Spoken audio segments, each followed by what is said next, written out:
Notre Dame opens the season against one of the most talented yet unpredictable teams in the entire country. Miami has a new quarterback, a revamped defense, and a fan base that desperately wants to win this one. So, how will the Irish handle the Hurricanes in week one? That's coming up next.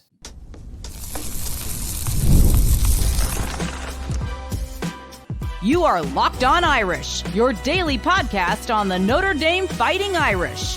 Part of the Locked On Podcast Network, your team every day. Hey, what's going on? And welcome into Locked On Irish, your daily Notre Dame podcast. I'm your host, Tyler Wojciak. I'm a Notre Dame alum, producer at Fox Sports, and I've been covering the Irish since 2020. Today is Monday, July 28th, and thank you for getting your week started right here by making this your first watch or listen of the day. Before we dive in, be sure to subscribe to Locked On Irish on YouTube or your favorite podcast app, so that way you never miss an episode. This episode is brought to you by Game Time. Download the Game Time app, create an account, and use code LOCKEDONCollege for $20 off your first purchase. Terms and conditions apply. I am still on vacation by the time you are watching or listening to this episode, so just a heads up, we recorded this episode back on July 18th, just in case any major news is broken since then. I wanted to address that right away. That said, I am very excited to welcome on Alex Donno, the host of Locked On Canes, to give Notre Dame fans a full scouting report on the Miami Hurricanes ahead of the Week 1 matchup. We're going to talk about the state of the program under Mario Cristobal, the arrival of Carson Beck at quarterback, how Miami has retooled their defense through the transfer portal, and how this game could set the tone for both teams in 2025. Enjoy.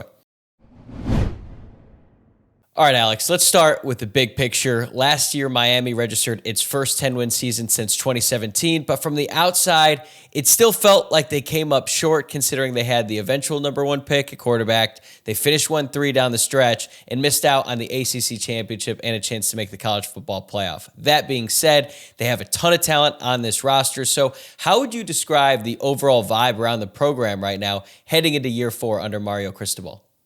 Yeah, I mean, starting with last season, you're right about that, Tyler. First 10-win season in a long time, in 7 years at that point. But still, you talked about externally felt like Miami fell short. Internally, it certainly felt the same way. When you have number one offense in the country and the eventual number one overall pick in Cam Ward, it felt like Miami wasted some opportunities, and a lot of those opportunities were squandered on the defensive side of the football. Cam Ward put up massive numbers at Miami, but in more of a perfect situation, Ward would have been able to maybe sit down for some more fourth quarters and maybe not put up as massive of numbers as he did. But Miami's defense would routinely keep opponents in games. I mean, even, some of Miami's bigger wins, they had a significant win against Louisville, which was one of their tougher conference opponents. That was a 52-45 game. It was just an all-out shootout. Only really on a few occasions, one of those being, Florida, who wasn't really, first game of the season last year, Florida wasn't, what they were at the end of the season where they were beating good teams. Miami blew Florida out 41-17 in the opener. Ward was able to sit most of the fourth quarter in that one. And then, some of the cupcake opponents Miami faced before conference play. But for basically the duration of the ACC schedule, Ward had to go out there and just put the team on his back. Obviously Ward, he was the spotlight and the headline maker. There were other good things on Miami last year, specifically on the offensive side of the football.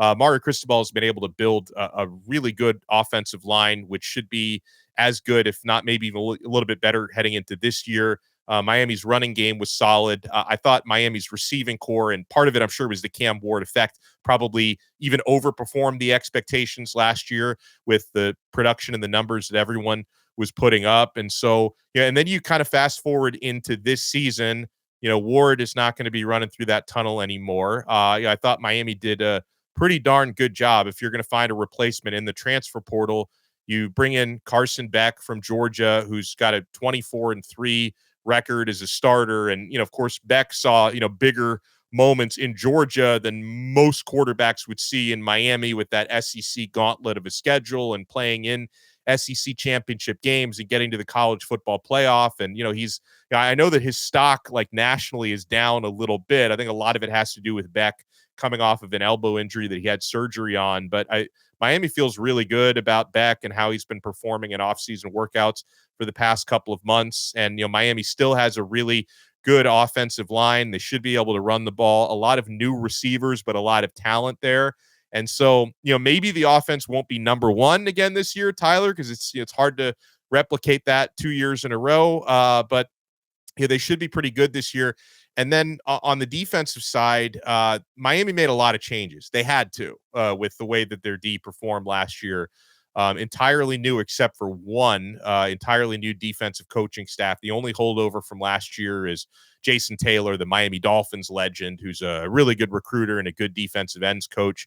Everyone else is different, including a new defensive coordinator, Corey Heatherman, who comes over from Minnesota, where his defense had a top 5 type of year last year. So he comes in very highly touted, and just a ton of defensive additions in the transfer portal. The defensive secondary almost had a complete facelift.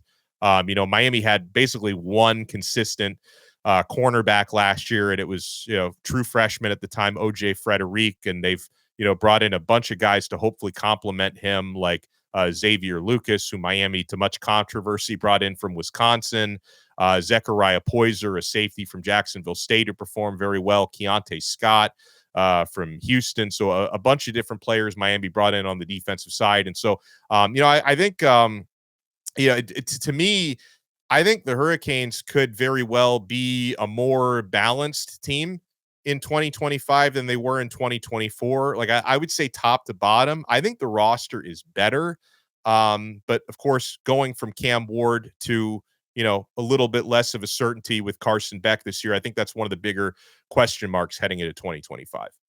Okay, so there's a lot I want to get to from that. We're certainly going to dive into the specifics, but I could just tell you, as a fan of college football, there was a stretch during like late September through October last year where Miami was my favorite team to watch because every week was chaos. And it started with that game against Virginia Tech, the Hail Mary, just all the controversy surrounding that game. And then you've got the Cal game a week after that and the incredible comeback. And then the Louisville game, like you said, an absolute shootout. So look, it might have been stressful for you, but I could just say as an outside observer, highly entertaining football because I'm a person who likes offense. And it's interesting now that these two teams face off at the start of the season next year. And you've got Marcus Freeman, Notre Dame, coming off this high, making the national championship, and then Mario Cristobal going in tier 4. They were both hired by their respective schools during the same offseason. And I felt like in the moment, Miami, Notre Dame, and USC were like the happiest fan bases with their coaching hire. And now I don't know if USC fans feel the same way about Lincoln Riley, certainly not today, than they did at the time of that hire. But now here we are. You've got Cristobal going up against Marcus Freeman, and I think that Cristobal is at a very critical point in his time at Miami. So how much pressure is on Cristobal to deliver a signature win right out of the gate? And even though it's not a conference game, it's a game that, the fan base certainly does not have a lot of positive feelings about the team on the other sideline. I think that there is a lot of pressure, and I'll talk about that individual game, but of course, pressure for the entire season. A lot of it to me though is pressure that Cristobal created for himself, just based on the roster building he's done, and so I think he embraces that pressure because he played at Miami in the late '80s and early '90s. Like Mario Cristobal loves Miami, like he would probably give a lung to bring Miami back to prominence. So the fact that the expectation now at Miami is, hey, you won 10 games last year. You better do it again, but this time you better win the ACC. You better get to the college football playoff. A lot of that expectation and the pressure that comes with it has been created due to the fact that Cristobal has done so well on the recruiting trail and really well in the transfer portal that he's raised that bar for himself. In terms of the Notre Dame game, again, going back to Cristobal having played, I think he started at Miami like right after the yearly rivalry with Notre Dame was no longer a thing. But I think teammates that he played with were part of the latter years of that yearly rivalry. And, they've made documentaries about this. We were watching the Catholics versus Convicts 30 for 30. I mean, Mario Cristobal is an old school Miami guy, and Miami versus Notre Dame used to be one of the most bitter rivalries in college football. Like it was like legit. I mean, Tyler, I consider you a friend and I hope it's mutual, but like, I don't, if we were doing this 30 years ago, we probably wouldn't be friends. There would be like legit hatred because that's what that rivalry was. And so, a lot of the boosters, a lot of the money people who go back to the 80s, and Cristobal knows all of that stuff. So I think there's always going to be, when it's Miami versus Notre Dame, there's always going to be pressure. And then even, taking the whole history element out of it, Notre Dame is a marquee program. And so the opportunity that Miami has with the national runners up from last year coming to your stadium, national TV on a Sunday night before the NFL season. So there's probably not a whole lot else going on in that specific time slot at that time. All of America is going to be watching that game. It's a huge opportunity for Miami. And I think it's a great measuring stick because, in a lot of ways, I'm pretty sure, he may not say this out loud, but I'm pretty sure Cristobal respects the way, Marcus Freeman and Notre Dame are kind of building their program with just really strong lines of scrimmage on both sides, really tough, physical, sound defensive football team. And I really think that something like that is pretty similar to the identity that Miami wants to create. So I think there's a lot of respect and looking at Notre Dame as kind of a measuring stick for where Miami wants to be. And of course, hoping that, having a home game is going to, help give Miami a little bit of an extra edge on that day. It's a massive game for both programs. I think you could make the case that this is the biggest game on the schedule for Notre Dame, and it's the biggest game on the schedule for Miami. Now, Notre Dame has Texas A&M at home, but they just played them last year. And that USC game is super important, obviously, because it's a rivalry game, and the future of that rivalry is a little bit uncertain. Meanwhile, Miami doesn't even play Clemson this year. We don't really know what to expect from Florida. Like, I would imagine they're going to take a step forward. Florida State is trying to get themselves off the mat. So this is a critical game for both schools. And I think that there's going to be so much riding on it from both fan bases going into the game. And we all remember how wild that atmosphere was for the 2017 Notre Dame game. So what kind of environment will this Irish team be walking into on August 31st? Yeah, and obviously anybody listening to this, is going to say, well, hold on, it's Miami. They have that reputation, and it's partially earned that, hey, when it's not a big game, people find something else to do, right? I mean, it's South Florida. If it's, if you're talking about like Florida A&M coming to town, maybe you're going to the beach. Maybe you're sleeping in if it's a noon game and not worrying about it. But, Miami, South Florida, it is an event town, and you'll see it's very polarizing. If you've got a really big game at Miami, it's going to be a wild environment. And you referenced that 2017 game. I was at that game, and I've been to a lot of events at Hard Rock Stadium, Dolphin games, concerts, Hurricanes games. That was the loudest I have ever seen or heard Hard Rock Stadium. It was an incredible environment. The stadium was completely sold out, standing room only, all that. It was loud as hell. And I think we're going to be back to that. I think it's going to be an incredible environment. I'm sure Irish fans will travel well, that there's going to be a Notre Dame contingent that's going to come down to Miami. A lot of Miami fans who don't necessarily go to every game are going to go to that game, and they're going to rock the house. So it's going to be loud. But another element of it, though, is going to be, what's the tone of the football game going to be like? Because, an element of that 2017 game was, Miami creating all those turnovers and really just kind of playing downhill and punching Notre Dame in the mouth. That got the crowd into it and, silenced the Notre Dame contingent of it. So if Miami hopes to recapture that sort of an atmosphere, they're going to have to try to recreate that sort of success on the field. So it's, if Miami's able to get a couple of turnovers and put up a couple of quick touchdowns, that building's going to be rocking, right? If it's Notre Dame this time that comes out to the hot start, they can take some of the wind out of the sails. But in terms of attendance, that building's going to be completely full. All right, now that we've set the stage, let's do a deep dive into the offense. Carson Beck takes over at quarterback, but there are a lot of new faces around him. That's coming up next. Today's episode is brought to you by Game Time. Have you ever decided at the last minute to head to a ball game with friends or family? Maybe it's game day and you suddenly realize you want to be in the stands. That's exactly where Game Time comes in. It is the easiest way to grab last-minute tickets without the stress. With the money you save on tickets, you can splurge on food, drinks, merch, or even invite a bigger group to come with you. Game Time makes it possible. Game Time makes buying tickets fast and simple. Prices on the app actually drop the closer you get to first pitch, and they've got incredible last-minute deals, clear seat views, and a lowest price guarantee that takes the worry out of buying. My favorite part is you can see the view from your seat in the app before you buy, so you know exactly where you'll be. Take the guesswork out of buying tickets with Game Time. Download the Game Time app, create an account, and use code LOCKEDONCollege for $20 off your first purchase. Terms apply. Again, create an account and redeem code LOCKEDONCollege for $20 off. Download the Game Time app today. Last minute tickets, lowest price, guaranteed. So the big headline is obviously former Georgia quarterback Carson Beck taking over for Cam Ward. You already mentioned he's coming off an injury, but what are realistic expectations for him at the beginning of the season as he steps in a new role on a new team, fresh off an injury? He's got to hit the ground running because, Miami has a couple of kind of lesser games sandwiched in between, but in 2 of the first 4 weeks of the schedule, Miami is hosting Notre Dame, and then a few weeks later they're hosting Florida, who's going to be out for revenge because Miami embarrassed Florida at their stadium last year.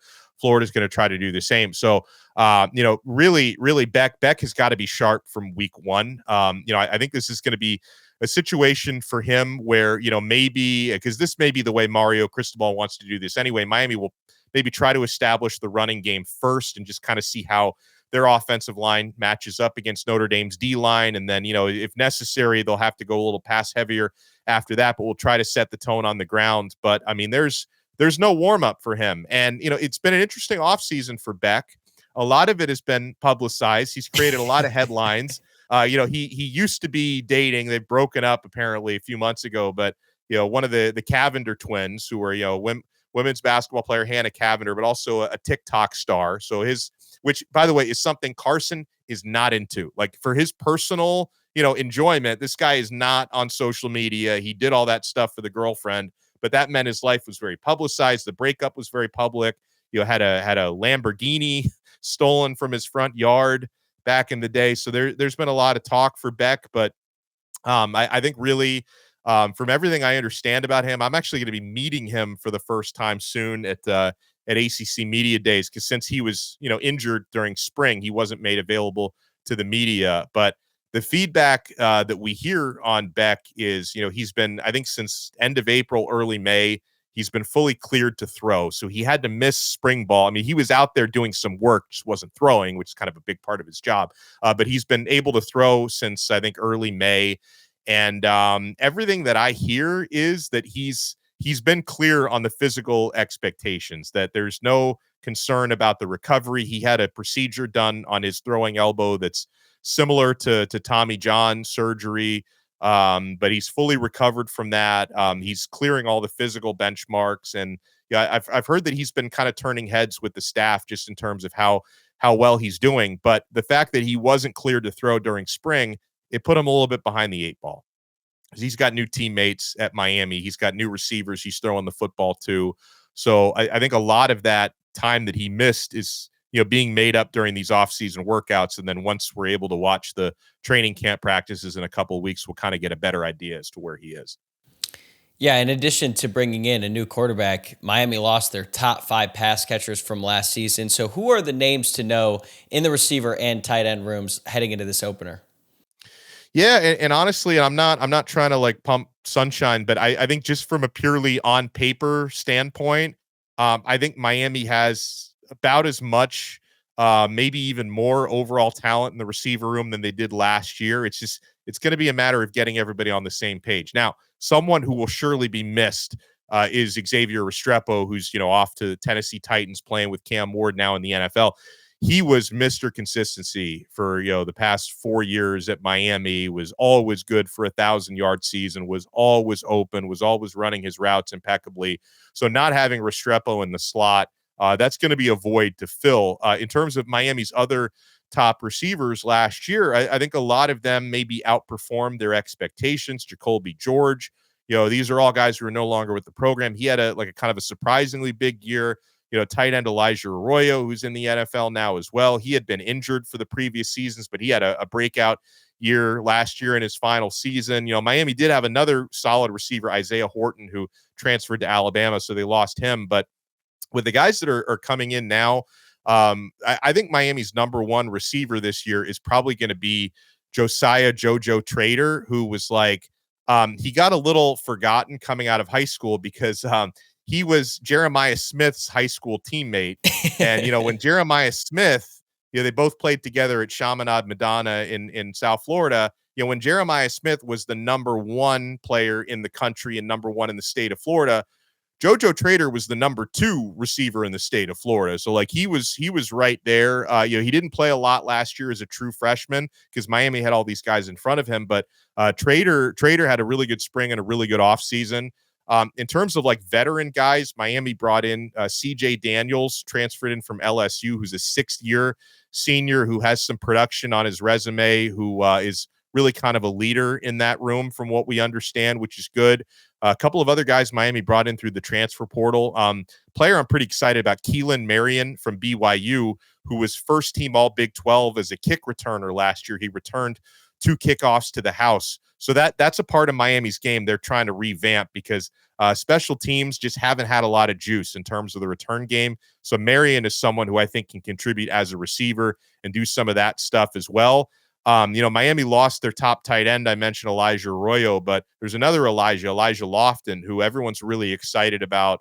Was a blue chip guy coming out of Bishop Gorman High School in Las Vegas a couple of years ago. And he's like a Swiss Army knife. That's definitely someone I'm sure Notre Dame is going to be like looking out for and game planning for, because Elijah Lofton, you can line him up wide. You can line him up at tight end, line him up at running back or fullback. Like he's one of these guys who can kind of line up anywhere on the field. And so, we remember Beck obviously has a history of connecting well with tight ends. And so there's definitely a hope in Miami that like Elijah Lofton can become, one of his top weapons this year. So I thought running back Damian Martinez was one of the more underrated players in all of college football for years. He was really good with Oregon State. Then he transfers over to Miami, has a 1,000-yard season last year. But still, their running back room looks strong on paper with Mark Fletcher Jr. and Jordan Lyle. How important is that group going to be, especially early on in the season, trying to help ease Carson Beck into the offense?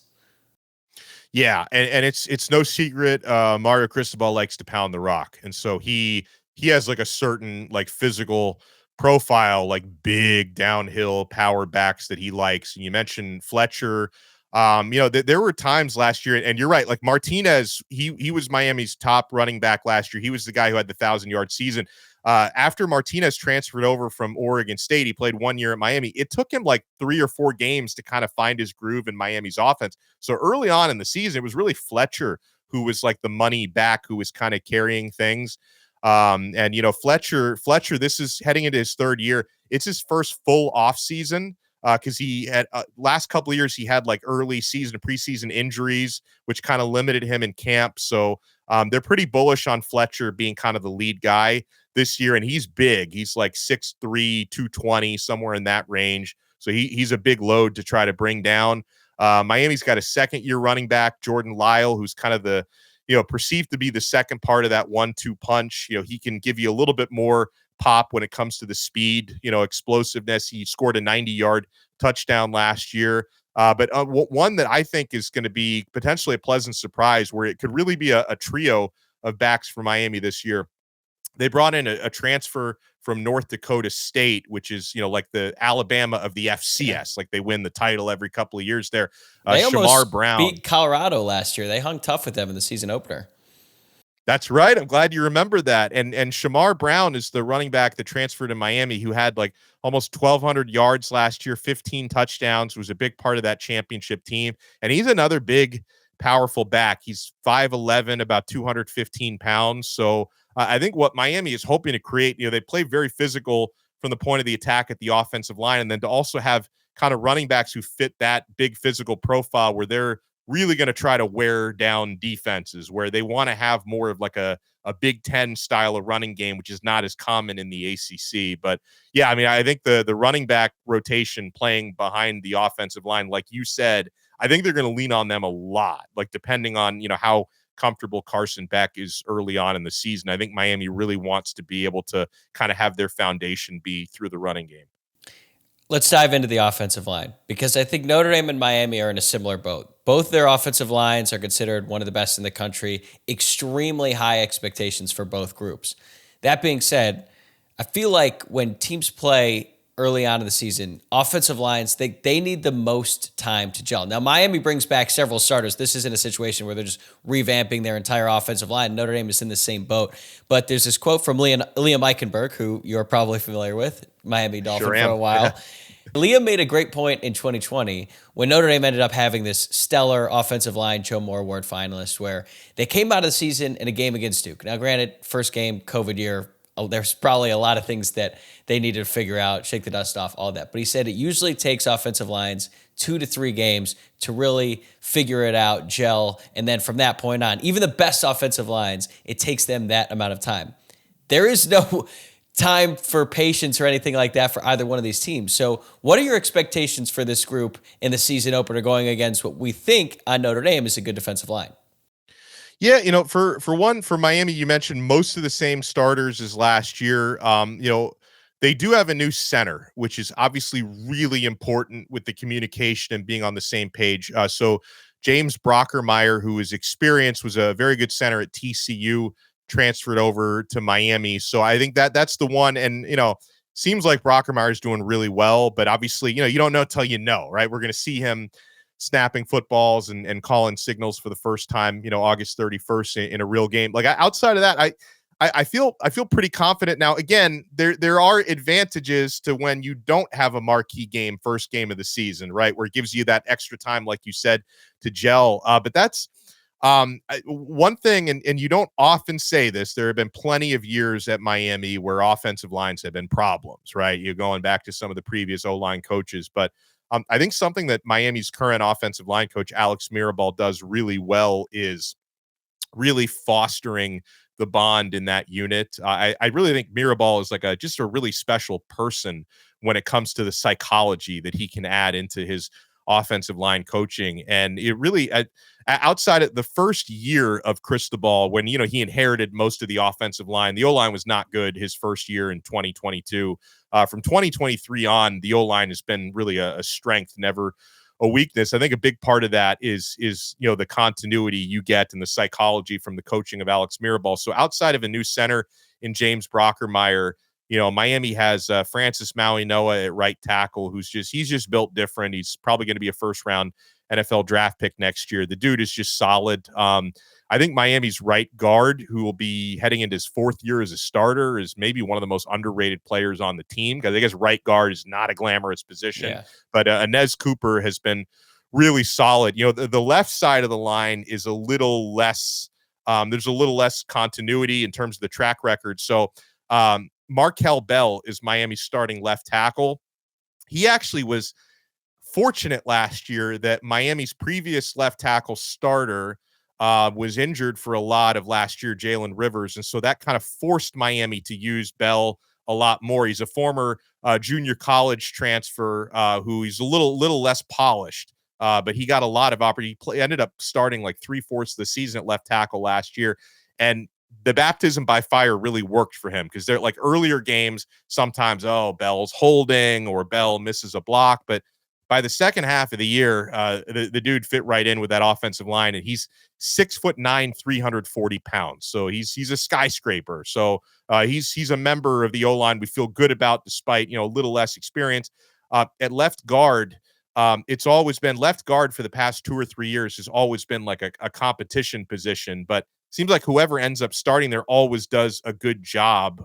It's probably going to be Matthew McCoy is like the favorite to win the starting left guard job, and he does have a lot of experience. So, but just, it's worth noting that Miami's right side of the offensive line is probably a little bit better. The left side is still good, but I think a little less certain there. So that's just something to look at. But it's, the O-line, and I feel spoiled about this. There are certain areas where I don't feel spoiled, but as a lifelong football fan, college and NFL, you don't usually say, hey, I feel great about the offensive line. That's not, words a lot of football fans will utter, but it is a way I felt about Miami the last couple of years. And I think, like you mentioned, Notre Dame fans feel the same way. These are 2 of the best offensive lines in the country, I think.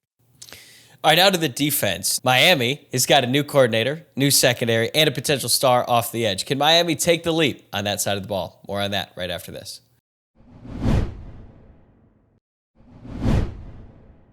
So Miami's defense did not do Cam Ward any favors last year, to say the least. But they brought in a ton of new faces, including a new coordinator. So where do you expect to see the biggest improvement on that side of the ball?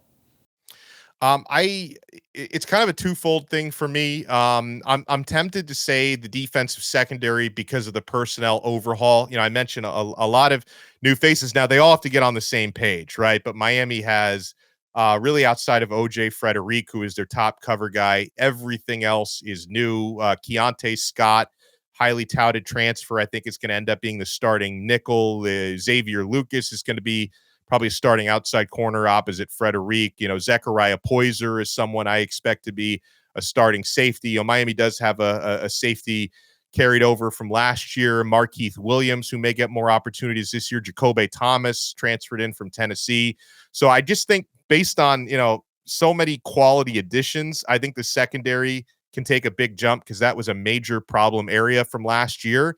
Miami also has 2 new defensive backs coaches to kind of mold that unit. But I think an area that can really improve this year, just based on coaching philosophy, because they had good talent last year, but I thought Miami's defensive line underperformed last year. Like if you just look at overall disruption, sack totals, quarterback hurries, I thought they could have been a lot better. And part of it was, Miami's most highly touted pass rusher, Ruben Bain, was playing injured most of last year. He missed close to half of the games with a calf injury. And then when he returned, he wasn't really himself, which really hurt Miami. Bain seems to be healthy now. He's also dropped a little weight. I thought he was trying to play a little too heavy last year. He was in like the 275 range. I think he's more like 255, 260 heading into this year.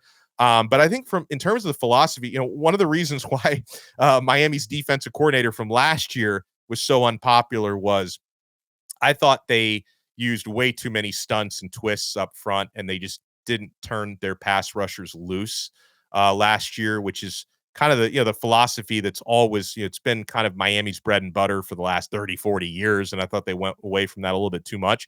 So I think the defensive line and the personnel's good. Like Miami's got a really deep rotation on the edge, not as much in the interior. I think they're going to rely primarily on 3 players to rotate into 2 spots at defensive tackle with Justin Scott, David Blay, who transferred in from Louisiana Tech, and Ahmad Moten, who's like a 3rd or 4th year guy at Miami. On the edge, though, they're pretty loaded. So it's just really about, I think it's about health and consistency, because I mentioned Bain was injured for a lot of last year. Akeem Mesidor, who's probably their other top pass rusher, has been injured a lot the last couple of years, so he's got to stay healthy. Guys like Armando Blunt, Marquise Lightfoot heading into his 2nd year, Malik Bryant heading into his 3rd year. Like Miami should have like 3 waves of edge rushers who are all competent and disruptive. So I think that's an area that can take a big jump. I mean, they had the personnel last year. They just didn't really have the injury luck or the philosophy. So I think that's an area that can really step up this season on defense.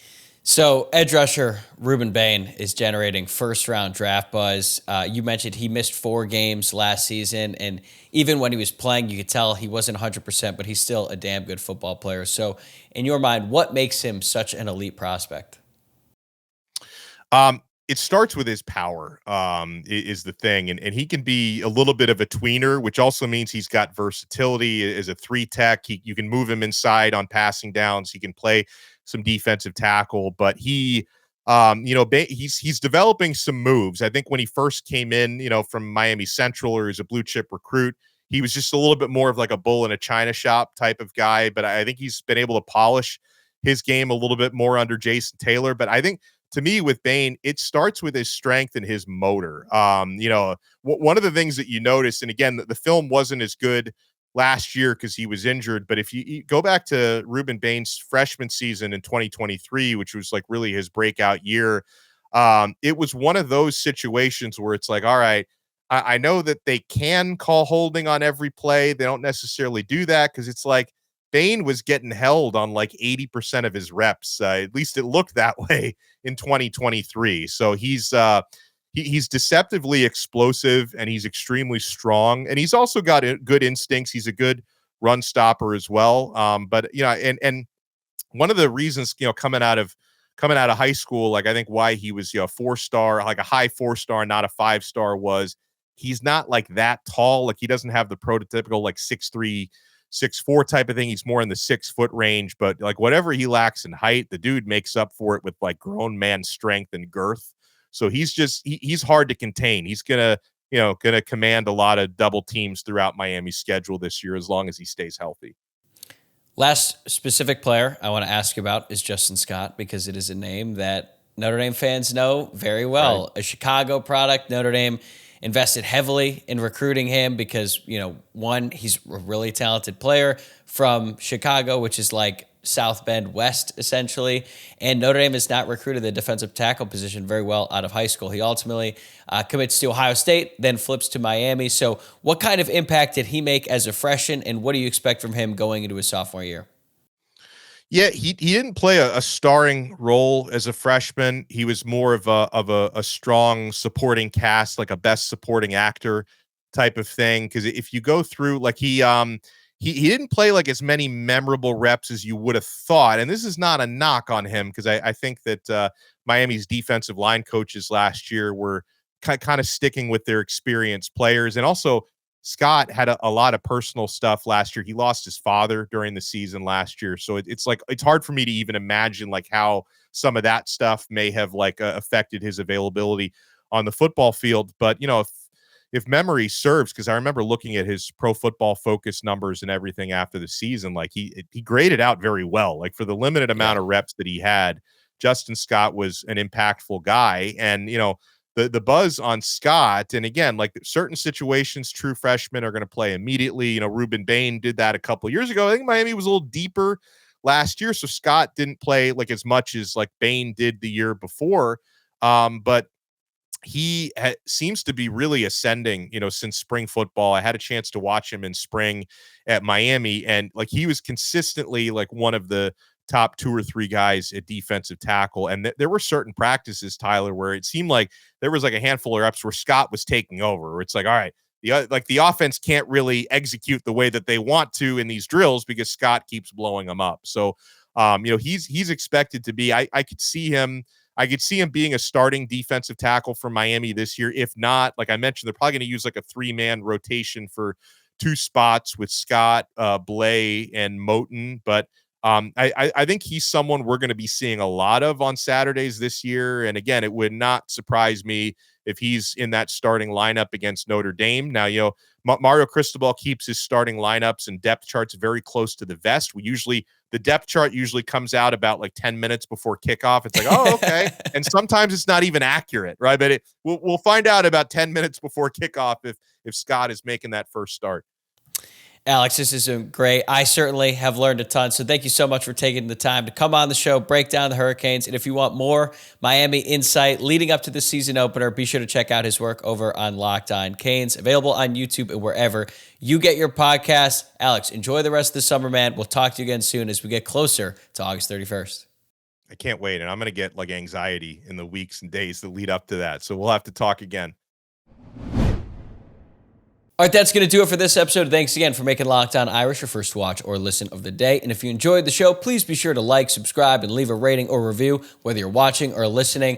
I'm going to be back from France in just a couple of days, and we're going to kick things off Thursday with a brand new episode for the start of preseason camp. From there, it's full go. New episodes every single weekday as we shift into in-season mode. Have a great rest of your day, everybody. I'll see you on Thursday.